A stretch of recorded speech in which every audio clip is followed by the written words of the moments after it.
जिसकी बहुत आलोचना की जाती है, लेकिन मैं नहीं मानता हूं कि नेहरू का पंचशील आलोचना के योग्य है।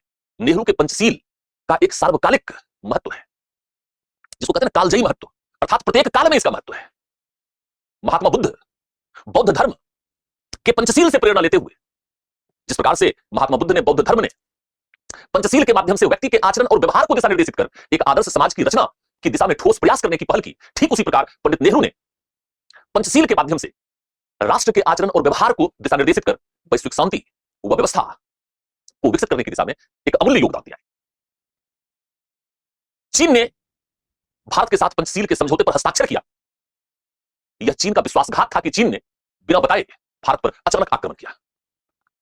नेहरू, चूंकि पाकिस्तान के साथ शत्रुतापूर्ण संबंध हमारे विकसित हुए स्वतंत्रता प्राप्ति के पश्चात, और उस समय पूर्व, जिसे आज आप बांग्लादेश कहते हैं, तो पूर्व में भी पाकिस्तान था और पश्चिम में भी पाकिस्तान था।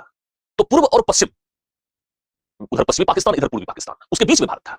अर्थात दो फ्रंट पर भारत को युद्ध की तैयारी करनी पड़ सकती थी। अगर नॉर्थ फ्रंट पर भी, जहां चीन है, अगर उसके साथ भी हम शत्रुतापूर्ण संबंधों का विकास करते, तो स्वतंत्रता के तुरंत पश्चात तीन फ्रंट पर भारत का लड़ना संभव नहीं था।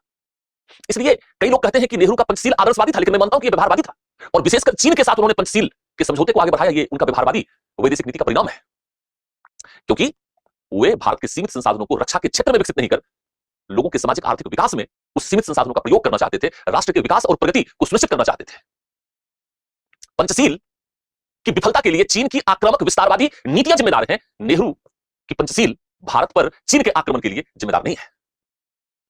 तो पंचशील बड़ा महत्वपूर्ण है, और वैश्विक शांति को स्थापित करने की दिशा में इसका कालजयी महत्व है, इसका सार्वकालिक महत्व है, सार्वभौमिक महत्व है। प्रत्येक राष्ट्र को अंतरराष्ट्रीय शांति और व्यवस्था के विकास के लिए पंचशील के सिद्धांतों में, उसके आचरण को, अपने व्यवहार में उसको लाना ही होगा। तभी जाकर हम विश्व शांति की वास्तविक पहल कर पाएंगे। और युद्ध से किसी समस्या का समाधान नहीं हुआ है। अंततः शांति की नीति पर ही, अहिंसा की नीति पर ही चलकर विश्व का कल्याण हो सकता है, मानवता का कल्याण हो सकता है। और भारत शांति, अहिंसा की भूमि के रूप में विश्व में प्रतिष्ठित रहा है, और आज भी भारत की जो अंतरराष्ट्रीय प्रतिष्ठा है, उसका मूलभूत कारण है। तो खैर, इस तरह से आप नेहरू